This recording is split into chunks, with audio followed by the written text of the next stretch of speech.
என் பேர் நிக்கோலஸ். உங்கள் பேர் வைக்கிறதுக்கு முன்னாடி ஒரு 100 பேர் பேர் வைக்கிறீங்கன்னா ஃபஸ்ட்டு முகமதுன்னு எதுக்கு ஆரம்பிக்கிறீங்கன்னு தெரிஞ்சுக்கிறோம். சரி, ரைட், ஓகே. இன்னைக்கு முஸ்லீம்களில் பேர் வைக்கிறப்ப நிறைய ஆரம்பத்தில் என்னென்னா முஹம்மது அப்படிங்கிற ஒரு பேரை சேர்த்துருப்பாங்க. இப்போ என்னுடைய பேர் கூட முஹம்மது ஒலின்னு ஒரு வார்த்தை சொல்லலாம்ல. அந்த ஒரு வார்த்தையோடு முஹம்மதுன்ற ஒரு வார்த்தை எதுக்கு சேர்த்து சொல்கிறீங்க? அது முஹம்மதுங்கிற வார்த்தை ஆண்களுக்கு தான் சேர்த்து சொல்லுவாங்க, பெண்களுக்கு அந்த பேர் இருக்காது. அப்போ இப்படி முஹம்மதுங்கிற வார்த்தையை சேர்த்து சொல்வதற்கு எதுவும் காரணம் இருக்குதா அப்படின்னு கேட்குறாங்க. பொதுவாக எந்த ஒரு பெயரை நாம் வைப்பதாக இருந்தாலும் அந்த பெயரை நாம் எதுக்கு தான் வைக்கிறோம்?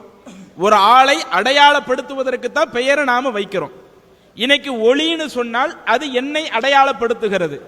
இப்போ ஹாஜா அப்படின்னு சொன்னால் அது இந்த சகோதரர் அடையாளப்படுத்துது. இப்படி ஒவ்வொரு நபர்களுக்கும் அவங்களுடைய பெயர் என்பது அவர்களை அடையாளப்படுத்தக்கூடிய ஒன்றாக இருக்கிறது.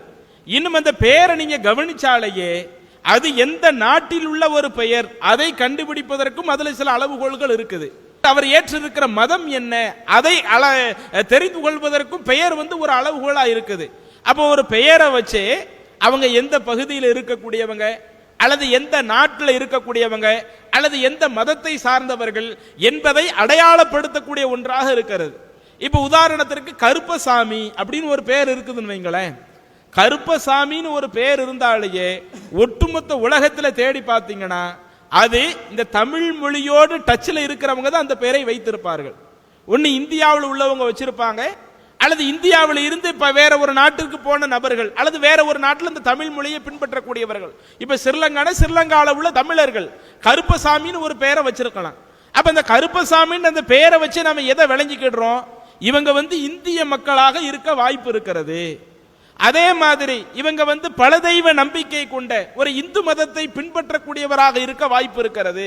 ஒரு பெயரை வச்சு நம்ம ஒரு முடிவு எடுக்கிறோமா இல்லையா? இந்த மாதிரி தான் முஹம்மது என்பது அரபி வார்த்தை.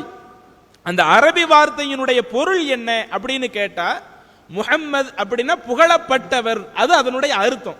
ஒவ்வொரு பேருக்கு ஒரு அர்த்தம் இருக்குமா இல்லையா? இப்ப ஆரோக்கிய சாமி, ஆரோக்கியம்னா ஆரோக்கியத்துக்கு ஒரு அர்த்தம் இருக்குது. அதே மாதிரி இப்படி ஒவ்வொரு வார்த்தைக்கும் சில குறிப்பிட்ட அர்த்தங்கள் இருக்குதா இல்லையா? இந்த மாதிரி முஹம்மது என்கிற வார்த்தையினுடைய பொருள் என்னன்னா இறைவனால் புகழப்பட்டவர் அப்படின்னு அர்த்தம். இவருக்கு நிறைய புகழ் கிடைக்கும், இறைவனுடைய புகழுக்குரிய ஒரு ஆளாக இருப்பார், இறைவன் அவரை அதிகம் அதிகம் புரிஞ்சு கொள்ளட்டும்ன்ற ஒரு கருத்துப்பட உள்ள ஒரு வார்த்தை தான் முஹம்மதுங்கிற வார்த்தை.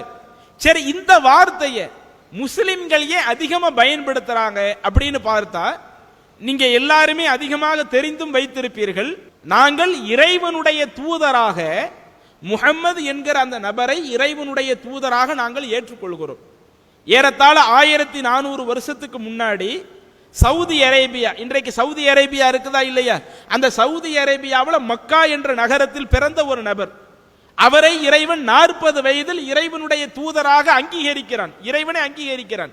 அப்படி இறைவனால் அங்கீகரிக்கப்பட்ட அந்த இறை தூதர் 23 ஆண்டு காலம் இறைவனுடைய அந்த தூது பணியை மக்களுக்கு எடுத்து சொல்லுகிறார்.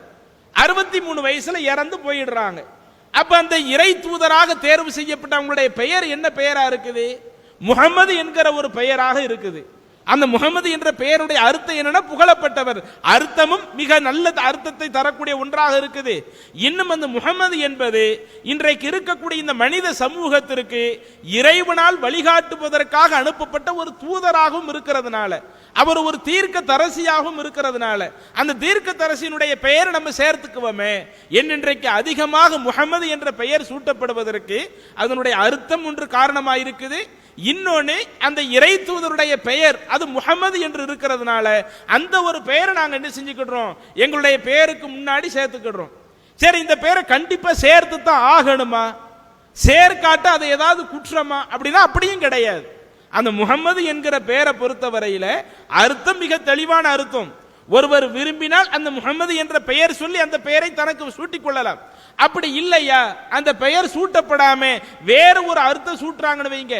இப்ப வெறும் அப்துல்லா அப்படின்னு சொன்னால் அது தப்பு கிடையாது இஸ்லாத்துல.